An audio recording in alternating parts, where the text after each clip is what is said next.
বন্ধুরা, আজকে আবারও বই নিয়ে ভিডিও করতে দাঁড়িয়েছি। আজকের বইগুলো একটু ভিন্ন রকমের।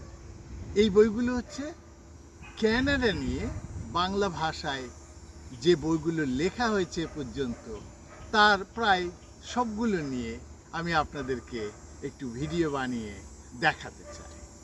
বইয়ের ভেতরে ঢোকার আগে আসুন একটা কাজ করি, আমরা বইগুলোকে প্রথম থেকে দেখতে থাকি।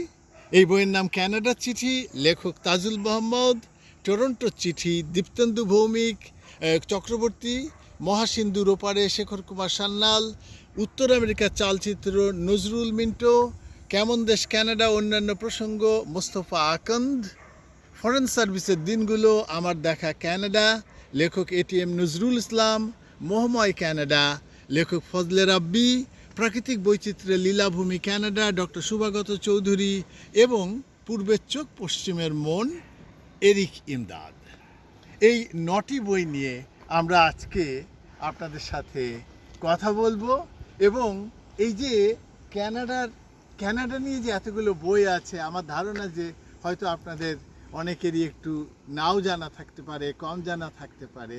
সে কারণে আমার ইচ্ছে হয়েছে এই বইগুলো নিয়ে একটু কথা বলতে। প্রথমে ক্যানাডার চিঠি এই বইটা দেখায়। তাজুল মোহাম্মদ আমাদের ক্যানাডায় যে অভিবাসী বাংলাদেশিরা আছেন তাদের মধ্যে অন্যতম গুরুত্বপূর্ণ একজন লেখক, মুক্তিযুদ্ধের গবেষক। তিনি বাংলা একাডেমি পুরস্কার পেয়েছেন।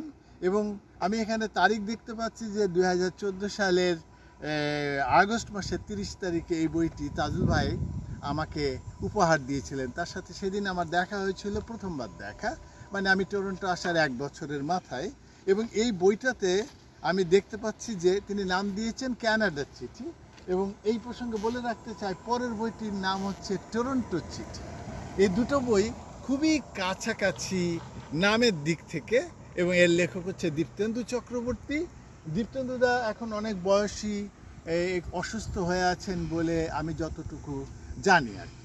এবং ক্যানাডার চিঠিতে যদি আমি যাই, সেটি হচ্ছে এরকম যে ব্যাপারটা এরকম যে ক্যানাডার অনেকগুলো বিষয় নিয়ে এই লেখক তিনি তার একজন বন্ধুকে চিঠি লিখে লিখে জানাচ্ছেন। এর ভেতরে 48টা বিষয় আমরা দেখতে পাচ্ছি। এবং অনেক বিষয়, যেমন নায়াগ্রা নিয়ে আছে, অধিকাংশ বইতেই কিন্তু নায়াগ্রা আছে, এটি স্বাভাবিক। এবং আমার ভালো লেগেছে, হয়তো কোনোদিন আমরা গবেষণা করব বাঙালিদের দৃষ্টিতে নায়াগ্রা, মানে নায়াগ্রা নিয়ে কোন বাঙালি লেখক কেমন করে লিখেছেন, সেটা হয়তো 20 বছর, 50 বছর, 100 বছর পরে লেখা হবে। এছাড়াও আরও অনেক কিছু, যেমন টরন্টোতে সাইকেল আরোহী, তাদেরকে নিয়ে লেখা আছে। সিএন টাওয়ার নিয়ে লেখা আছে। সিএন টাওয়ার নিয়ে অনেকেই লেখেন আমাদের। এবং আরও অনেক কিছু, যেমন আমাদের এখানে যে বয়স্ক ভাতা আছে, তারপরে চিলড্রেন বেনিফিট, এই সব কিছু নিয়ে এই বই।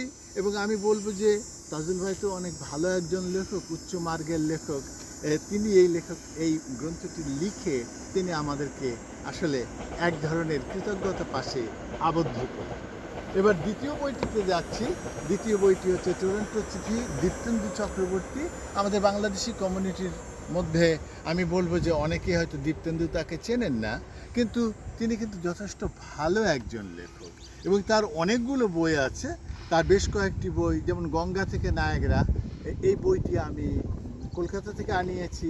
এবং বিস্ময়ের যে এই বইটিও আমাকে কলকাতা থেকে আনতে হয়েছে। এবং এই বইটায় যেটি ঘটেছে, তাজুল মোহাম্মদ তিনি অবজেক্টিভ পয়েন্ট অফ ভিউতে ক্যানাডার বিভিন্ন বিষয় নিয়ে লিখেছেন। আর এইটাতে লেখাগুলো একটুখানি যেন সাবজেক্টিভ পয়েন্ট অফ ভিউতে, গল্পের ছলে নিজের কথা, একটু যেন অটোবায়োগ্রাফিক টাচ, এরকম করে লেখা হয়েছে। এরপরে মহাসিন্ধুর ওপারে এই লেখক বর্তমানে ক্যালগেরিতে থাকেন। এবং অনেক অসামান্য পণ্ডিত একজন মানুষ, শেখর কুমার সান্যাল।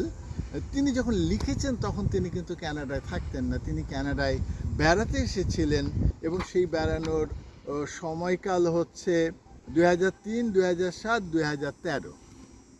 এবং তার এটি মহাসিন্ধুর ওপারে, মানে হচ্ছে আটলান্টিকের এই পারে আমাদের যে দুটি দেশ, ক্যানাডা এবং আমেরিকা, এই দুটি দেশের উপরে তার এই অভিজ্ঞতা নিয়ে বই।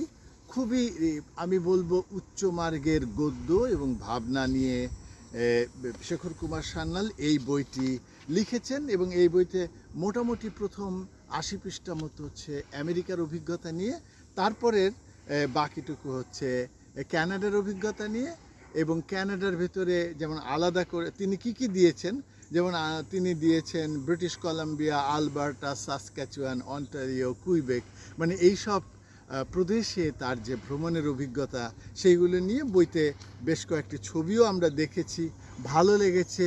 অভিনন্দন শেখর কুমার সান্যাল। তৃতীয় যে বইটি সেটি হচ্ছে আমাদের টরন্টোর দেশে বিদেশের সম্পাদক এবং দেশে বিদেশে টেলিভিশনের প্রধান মানুষ নজরুল মিন্টু, তার বই উত্তর আমেরিকার চালচিত্র। এই বইটি প্রকৃতপক্ষে যেটি আমার হাতে সেটি দ্বিতীয় সংস্করণ। এটি প্রকাশিত হয়েছিল 2009 সালে প্রথমবারের মতো। তবে এই বইটি একটি বিশেষ বৈচিত্র্য আমি দেখতে পাচ্ছি। বইতে কিন্তু লেখক এরকম একটি পেজ মার্কার ইউজ করেছেন এবং যেই পেজ মার্কারে আমি দেখতে পাচ্ছি ওমর জাহিদ, আমাদের টরন্টোর বিশিষ্ট ব্যবসায়ী, আইনজীবী, তার ছবি এবং ঠিকানা ইত্যাদি, মানে একটু অ্যাডভার্টাইজমেন্টের মতো। তারা নিশ্চয়ই স্পন্সরও করেছেন। এবং হাকিম খান, আমি যতদূর জানি তিনি একজন রিয়েল এস্টেট ব্যবসায়ী, তার ছবি এবং ব্যবহার করা হয়েছে। বইটি খুবই ভালো এই কারণে বলবো যে নজরুল মিন্টুর গদ্য ভাষা এবং ভাষা নির্মাণ, শব্দ চয়ন, শব্দ ব্যবহার প্রশংসনীয়, এবং তিনি খুব গল্পের ছলে কলাম লেখার মতো করে এই বইটি করেছেন। এবং তবে আমার নিজের কাছে একটু হলেও বলবো যে অনেক জায়গায় তৃপ্তি মিটতে চায়নি, কারণ লেখাগুলো একটু যেন বেশি ছোট হয়ে গেছে, একটু যেন গভীরে যাওয়ার আগেই শেষ হয়ে গেছে। যেমন তিনি টরন্টো বিশ্ববিদ্যালয়ে বাংলা এরকম একটি প্রবন্ধ এর ভেতরে অন্তর্ভুক্ত করেছেন। অনেকগুলো তার প্রবন্ধ রয়েছে এখানে। সেটি একটি গুরুত্বপূর্ণ প্রবন্ধ যেগুলো অনেকে স্পর্শ করেননি আগে। তারপরে তিনি আরেকটা প্রবন্ধ দিয়েছেন বিশ্ব বাঙালির খাতায় অমু সরকার, মানে অমু সরকার নামের যে মানুষটি গত বছর প্রথমবারের মতো অর্ডার অফ ক্যানাডাতে অন্তর্ভুক্ত হয়েছেন। মানে প্রথমবারের মতো এই অর্থে যে প্রথমবারের মতো কোনো বাঙালি অন্তর্ভুক্ত হলেন, তাকে নিয়ে লিখেছেন। তারপরে আরেকটি আছে রফিক সালামের ভ্যাঙ্কুভার, এটা দেখে আমার ভালো লেগেছে। এবং তিনি বইয়ের ভূমিকাতে, দ্বিতীয় সংস্করণের ভূমিকাতে বলেছেন অপ্রাসঙ্গিক হয়ে যায় প্রথম সংস্করণের বেশ কিছু লেখা বাদ দেওয়া হয়েছে, যুক্ত হয়েছে কিছু লেখা। তবে আমার মনে হচ্ছিল অন্তত আরও কয়েকটি লেখা, যেমন টরন্টো বিশ্ববিদ্যালয়ে বাংলা, সেটিতে বিশ্ববিদ্যালয়ে বাংলা ভাষা শিক্ষার বর্তমান যে অবস্থা সেটি আরেকটু আপডেটেডভাবে উপস্থাপন করলে ভালো লাগতো। এই বইটি অনেক আগেই তিনি আমাকে উপহার দিয়েছিলেন, নতুন সংস্করণ আসলে তিনি আবার নতুন করে উপহার দিলেন। নজরুল মিন্টুকে অনেক অনেক ধন্যবাদ জানাই।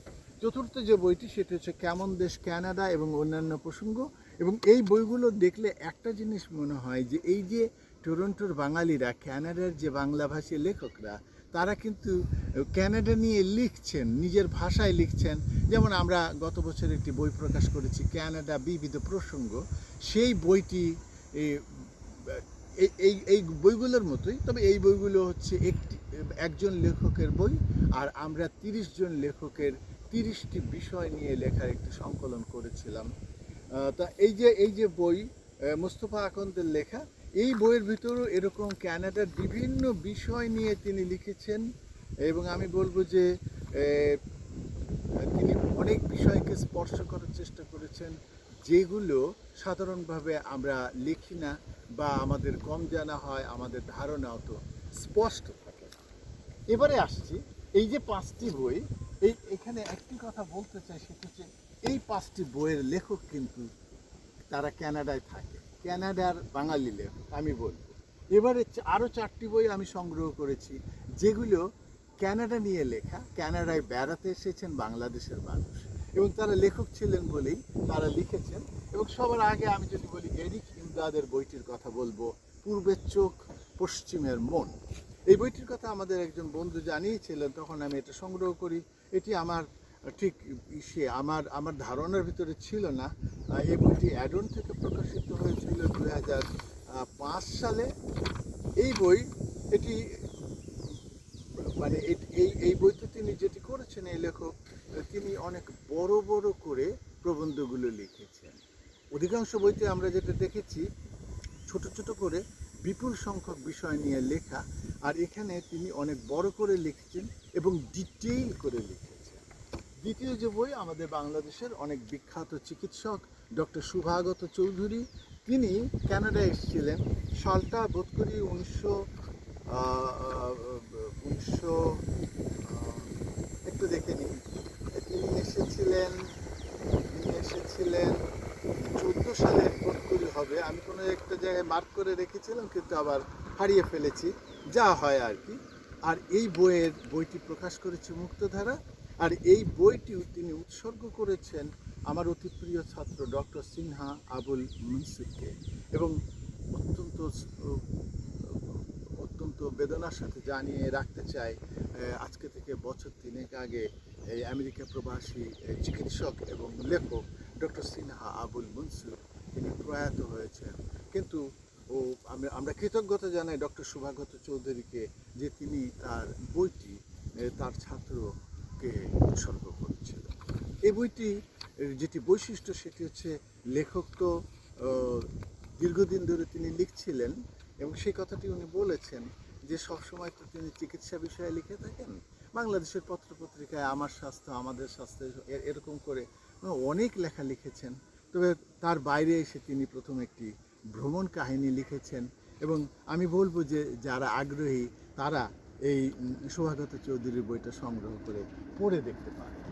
আমাদের বাংলাদেশের আরেকজন পরিচিত লেখক, তিনি তো একদম মানে প্রথম সারির জনপ্রিয় লেখক ছিলেন তা না, কিন্তু আমরা যারা নিয়মিত বিভিন্ন বইপত্র পড়াশোনা করতাম, পত্রপত্রিকায় বিভিন্ন বিষয়ে লেখালেখি, তারপরে বই নিয়ে কাজ, সেরকম জায়গায় একজন গুরুত্বপূর্ণ মানুষ ছিলেন ফজলে রাব্বি। ফজলে রাব্বির বই এটি, এবং ফজলে রাব্বির বইটি তিনি একটু ভূমিকাতে যায়। ভূমিকাটা হচ্ছে যে তিনি বলেছেন যে তিনি 2004 সালে এসেছিলেন, মানে আমরা কিন্তু বেশ আগে যাচ্ছি। 2004 সালে তার কানাডায় আসা, তখনই তার ছেলে এসেছে এবং তিনি এই জায়গাটায় বলেছেন এই বইটি প্রকাশিত হয়েছে 19 সালে, কিন্তু এসেছেন তিনি 4-এ। এবং তিনি বলছেন আমার পুত্রও আজ ক্যানাডিয়ান, সে অবশ্য গিয়েছিল জীবিকার জন্য, সে গিয়েছে 90-এর দশকে। খুবই ইম্পর্ট্যান্ট, মানে 1990-এর দশকে বাংলাদেশের যে মানুষরা এসেছেন তাদের একজন হচ্ছে ফজলে রাব্বির ছেলে, তার কথা তিনি বলেছেন। এবং তার এই বইটি আমি বলবো যে যথেষ্ট সুখপাঠ্য একটা বই, খুবই আনন্দ করে পড়া যায়। আর সেই সময়কার দিনে যেমনটি ঘটতো যে মানুষরা তো গুগল করে এরকম করে জিনিস জানতে পারতেন না, তারা বিভিন্ন মাধ্যম থেকে সংগ্রহ করতেন, তারপরে তৈরি করতেন লেখা, তেমন একটি বই। আর এরপরে যে বইটি এটিএম নজরুল ইসলাম, এটি তিনি লিখেছেন, এটির লেখক তিনি লিখেছেন আমার দেখা ক্যানাডা, ফরেস্ট সার্ভিসের দিলগুলো। তাহলে ফরেন সার্ভিসে নিশ্চয়ই বোঝা যাচ্ছে যে তিনি ক্যানাডায় এসেছিলেন। কোথায় এসেছিলেন? অটোয়াতে। বাংলাদেশের তিনি বাংলাদেশ এম্বাসিতে 1990 সালে কাউন্সিলর হিসেবে, ডেপুটি চিফ অফ মিশন হিসেবে তিনি আসেন এবং তার সেই অভিজ্ঞতা নিয়ে লেখা। এবং এই জায়গাটায় মানে 1990 মানে হচ্ছে, যদিও এই বইটি প্রকাশিত হয়েছে অনেক পরে 2018 সালে, এবং আমি বুঝতে পারি যে হয়তো ভালো প্রকাশক না পাওয়া, এটা তো আমাদের অনেক লেখকেরই দুর্ভাগ্য থাকে। এই বইটি একটু ত্রুটিপূর্ণ হয়ে গেছে, ইন দ্য সেন্স যে এই বইয়ের যেমন সূচিপত্র, কোনো একটা বইয়ের সূচিপত্রে এত ত্রুটি থাকে, এটা আমার ঠিক যেন আমার অভিজ্ঞতায় ছিল না। সূচিটা অন্তত ঠিকঠাক করে গুছিয়ে দিলে, ভদ্রলোক যে লিখেছেন মানে তার অভিজ্ঞতার কথা, সেই যে তিনি এসেছেন সেই সময়, মানে আজকে থেকে 35 বছর আগে, সেই সময়ের অভিজ্ঞতাগুলো লিখলেন, একটু মূল্যবান দলিল। এবং সেই সময়কার ক্যানাডা, সেই সময়কার ক্যানাডায় বাঙালি সমাজ, তাদের সকলের অভিজ্ঞতাগুলো, তাদেরকে কেমন করে দেখতো মানুষ, বাঙালিরা কাকে কেমন করে দেখতেন, এই সব জিনিসগুলো তিনি অনেক সুন্দর করে লিখেছেন। তার লেখাগুলো ভালো, এবং আমি বিশ্বাস করি যে হয়তো আরেকটু ভালো প্রকাশনার হাতে পড়লে এই বইটা আরও মর্যাদাবান হয়ে উঠবে। যাই হোক, আজকে আমরা এখানে 9টি বই আপনাদেরকে দেখালাম, খুবই আগ্রহ নিয়ে দেখালাম এই কারণে, এই যে কানাডা, আমাদের মাঝে মাঝে মনে হয় যে কানাডা নিয়ে কি কেউ কোনো বাঙালি লেখেনি। অনেক বাঙালি লিখেছেন, আরও 2-4টে বই যে আমাদের চারপাশে ছড়িয়ে নেই তা না, তারা লিখেছেন, সে বই আছে। তবে একটা জিনিস আমি খেয়াল করছি যে আমাদের পশ্চিমবাংলার তো অনেক মানুষ তারা কানাডায় এসেছেন, বাংলাদেশিদের চেয়ে তারা 20 বছর 25 বছর আগে থেকে আসা শুরু করেছেন। তা সেই কানাডা নিয়ে বাংলাদেশের এত মানুষের বই থাকলেও পশ্চিমবাংলায় যথেষ্ট সংখ্যক বই হয়েছে বলে পশ্চিমবাংলার লেখকদের দ্বারা, বাঙালিদের দ্বারা, সেটা আমার ঠিক মনে হচ্ছে না। এমনও হতে পারে যে সেটা আমার ঠিক জানা নেই। যাই হোক, বইগুলোর উপর দিয়ে আমরা আবার একটু ক্যামেরাটা ঘুরাই, তাহলে আমাদের পাঠক বা আমাদের যে যারা শ্রোতা বন্ধু, দর্শক বন্ধু, তাদের ভালো লাগবে। এই বইগুলো হচ্ছে এরকম, এবং এই বইগুলো আমাদের কানাডা নিয়ে লেখা বই, বাংলা ভাষায় নিয়ে লেখা বই, এবং তারা কানাডা নিয়ে লিখেছেন, তাদের যে প্রকাশ, সেই প্রকাশকে আমরা অভিনন্দন জানাই। যারা লিখেছেন তাদের প্রত্যেককে আমাদের অভিনন্দন, অনেক অনেক ভালোবাসা।